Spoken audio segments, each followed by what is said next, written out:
Ordiales, Angel Patricia M. Cum laude.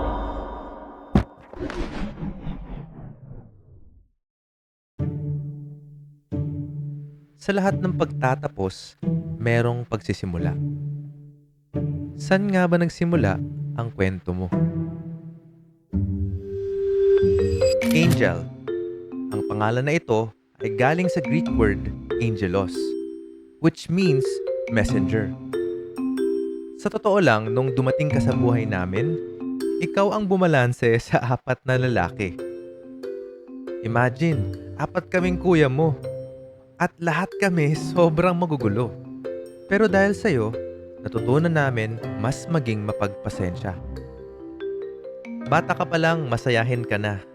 At tulad ng karamihan sa atin, talented ka rin kumanta. Hi everyone, I'm Angel Ordiales from St. Dorothea. My song for this audition is Sundo, version of Moira del Torre. Kay tagal kong sinusuyod ang buong mundo para hanapin ka. Sinusundo kita. Sinusundo.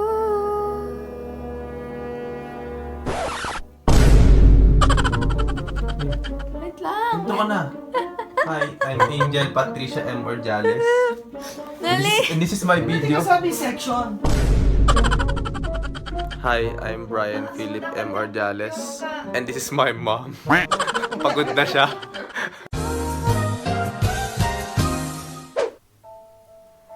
Asahan mo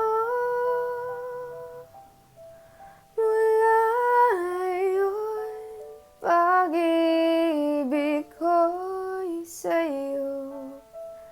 Asahan mo mula ngayon, pag-ibig ko'y sa'yo. To my toes makes me crinkle my nose. Wherever it goes, I always know that you make me smile. Please stay for a while now. Just take your time wherever you go. And over time, nakahiligan mo rin mag-photo and video ng mga kaganapan mo sa buhay. Naalala ko tuloy yung time na pre-debut shoot mo at sobrang lakas ng ulan. Basang-basa na yung buhok mo nun at ang dami nagtatalsika ng mga dahon. Pero kahit gano'n na yung sitwasyon, tinulungan ka pa rin namin para makuha mo yung mga Instagram-worthy photos mo. May pagkakataon pa nga na nagugulat na lang kami dahil sobrang dami mo ng selfie sa cellphone namin.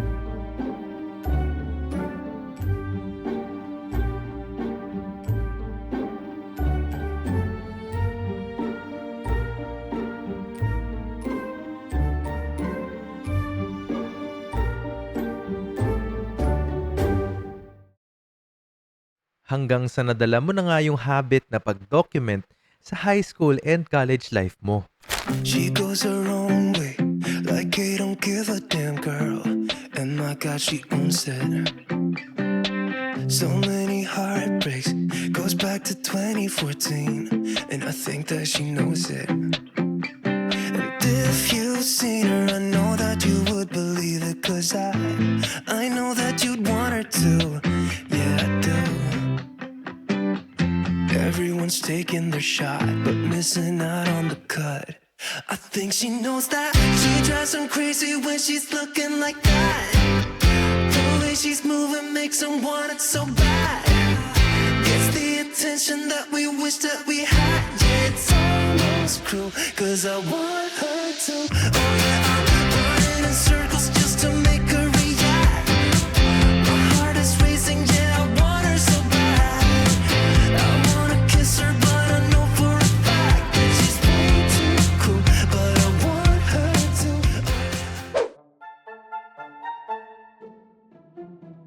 Eh, ano daw ako eh, complete ka na grade. Ano, nagbigay ka ng letter sa akin. Tapos, complete ka saan? Isang subject lang sa fourth year. Ano yan? Hindi mo ako gagawin? Nagbigay ka ng letter eh. Tapos kakausapin na ng mga parents. Oo, handa mo yan. Ano yung complete mo subject? Hindi na-enroll? Naputin naman. Hindi na-enroll. Ano? Pero, Maapekto ng ano mo? ano, Pag-matcha? Ano? Ano gagawin? Ano ba kasi ano ng mga teacher?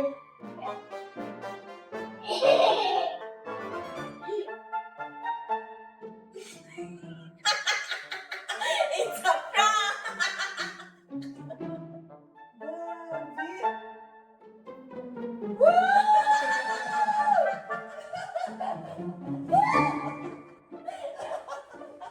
Sabi mo pa hindi na okay lang. Iiyak na. Sabi ko pa hindi na okay lang. Hindi na kailangan. Dalawang beses ka akit ng stage lang. May loyal Yes. ka. Sabi ko talaga. Kasi, hindi na makatapos talaga. Isang hinga na talaga. Ay, huwag ko pa naibigin. Mag-hi ka kay Kuya Brian, tita. Ay! Ay! Meredith! Ay! Latino honors! Latino honors, grabe! Mga Orjanes boys! Wala na nagawa na. Loyalty award pa. Oh my God! May laman? Oo.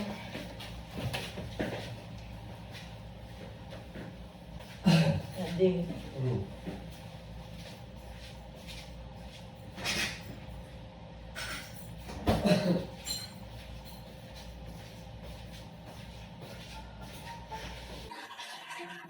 May isang subject pa pala akong Hindi nakuha?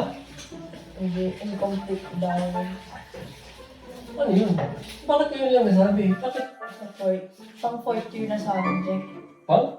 Pang fourth year, nag-text sa akin si Ma'am Connie. Nagbigay ng letter. Eh bakit yun lang nag-appear? Last time yun? Etong kumbaga parang incomplete. Hindi ako binigyan ng grade, gano'n.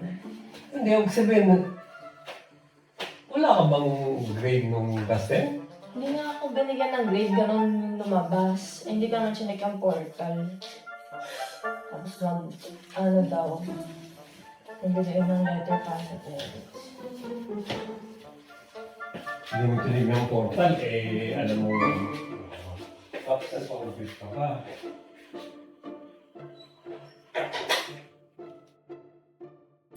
Kanina lang, pinag ko ng office. Kasi akit ka na stage.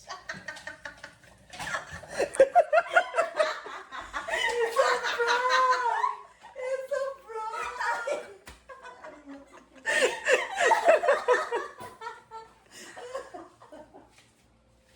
Oo nga, di si Nina eh. Diyos ko, sabi ko.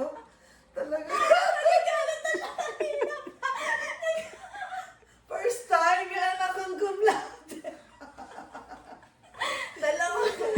Dalawang beses ka akit. Loyal. Loyalty. Cum laude. Hindi ito ang pinakamataas na karangalan kapag ikay nagtapos sa paaralan. Pero para sa ating pamilya, ito ay higit pa kaysa sa inaasahan. Ordiales, Angel Patricia M. Cum laude. Gusto namin lahat na malaman mo na proud talaga kami para sa iyo, Angel. Lalo na sa ating mga magulang. Masasabi na talaga nila na pati sila graduate na. Okay, picture muna tayo ha. 1, 2, 3. Okay, Jel. Okay. Congratulations, Dad!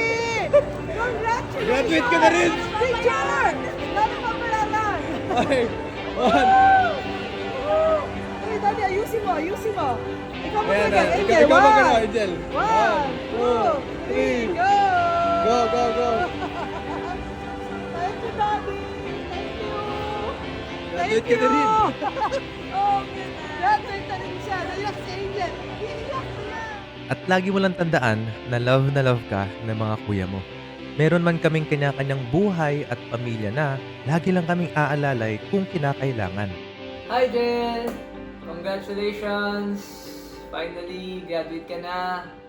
Tapos ng Orjalis family sa college.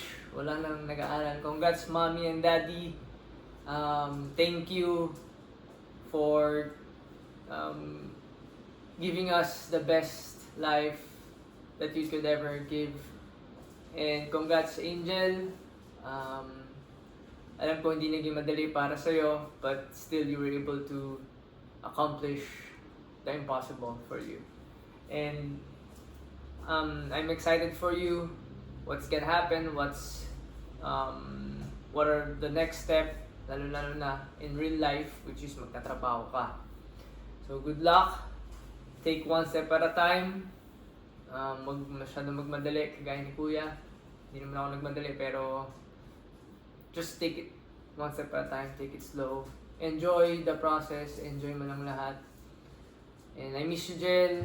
And I hope you enjoy this night. Itong graduation party mo with your friends, with mommy and daddy. Hopefully, nandito rin si Brian.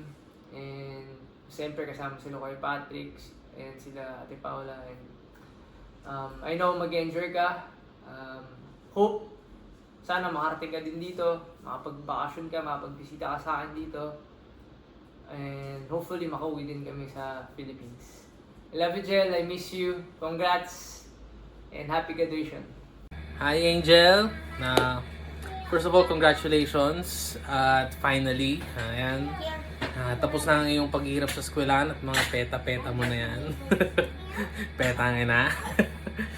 Ayan, hopefully yung career mo magtuloy-tuloy lang sa gusto mong field, especially dyan sa tourism side. Lagi mo tatandaan sa work ay hindi laging pumapabor sa'yo lahat, pero as long as ginagawa mo yung tama, ginagawa mo yung tamang trabaho, tamang gawin, at so yung mga standards ng work, huwag mong isipin kung ano sinasabi ng mga ibang tao, and especially kung ano ang pakikitungo ng iba sa'yo. Lagi mo tatandaan, it's with you, not with them, yung magiging problem nila. Okay? Alright, nandito yung mga kids para mag-say ng congrats. Oh guys, say congratulations! Congratulations! Ollie! Say hi, Ollie! No, hi, Tita Angel! Hello, Tita Angel! Congratulations! Sa Happy? graduation mo. Yeah, happy? Graduation. We love you. We miss Love you. you. We miss you.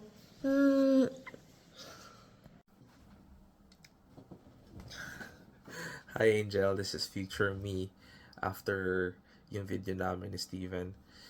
Just wishing you the best and enjoy your celebration party. I'm always here. Ping ka lang, even small talks. And if you want advice, chat ka lang. Dito kami ng family mo. Yun, happy graduation and welcome to the real world. This is the real world now.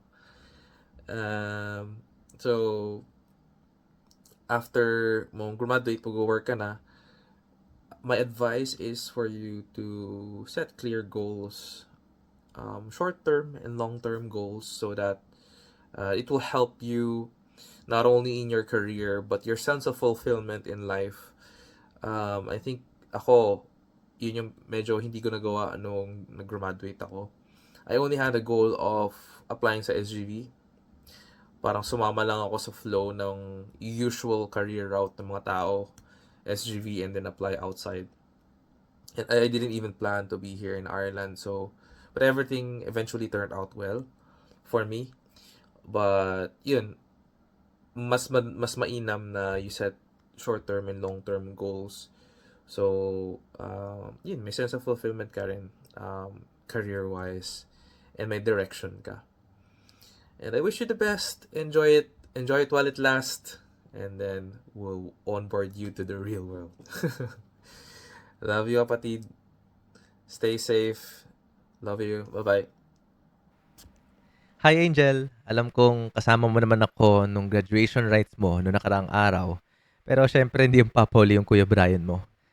I just wanna congratulate you, first and foremost, on your achievement bilang isang cum laude graduate. Grabe, parang it was only a dream. Not just for us na magkakapatid, but also for our parents. Alam kong hindi madali ang pinagdaanan mo. There were a lot of challenges and struggles along the way. In fact, I could only imagine dahil bukod sa you're growing up to be a wonderful woman, syempre, lumalabas na yung mga kuya mo sa bahay, may kanya-kanyang buhay, karir na, at pamilya. So, kung naalala mo, may mga usapan tayo, may mga conversations where sinasabi mo, feeling mo na naiiwanan ka na or iniiwan ka na namin. Sana lagi mo maalala na that's not the case. Hindi ganun. Ganun lang talaga ang buhay. May mga panahon na dahil nag-evolve na tayo, we need to accept na there are things in life or may mga phases sa buhay that has to end for us to be open sa bagong journey. And this is a new journey for you. Graduate ka na. The next time around, magtatrabaho ka na, maghahanap ka na ng own career path mo. And I'm wishing you well. Siguro I just wanna end this message with a memory. Siguro core memory ko na rin. Alam mo ba kung bakit Angel ang naging pangalan mo? Kasi honestly, nung panahon na yon, hindi naman namin talaga in-expect na magkakanak pa si Mami. Let alone, girl, puro lalaki kami, di ba? So, I can vaguely remember the time when mom and dad came out with the news na I think nasa sala pa kami noon eh. Ginather nila kami and they told us na magkakaroon kami ng kapatid na babae. And at that point, sobrang ganda ng news na yan. It was a good news and I honestly felt like it was a miracle.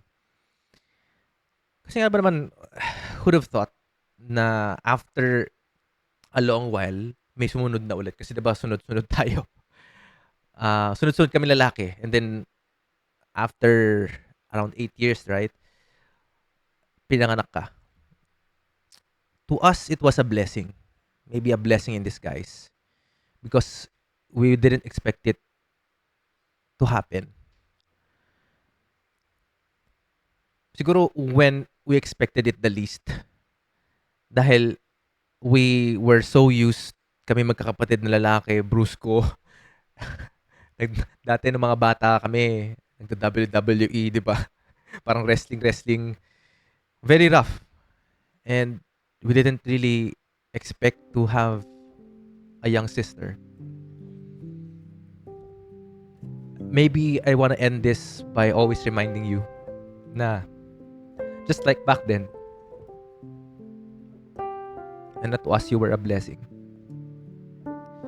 Sana maalala mo lagi, tuwing pinanghihinaan ka na loob,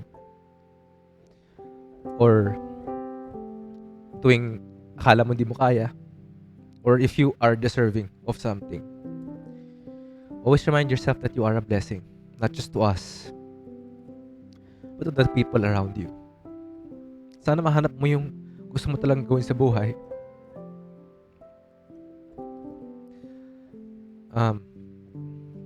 Kaming mga kuya mo, hindi man kami lagi nakatutok sa'yo. Di ba? Parang nagsasabi ka naman, or pag pupunta ka dito minsan sa amin,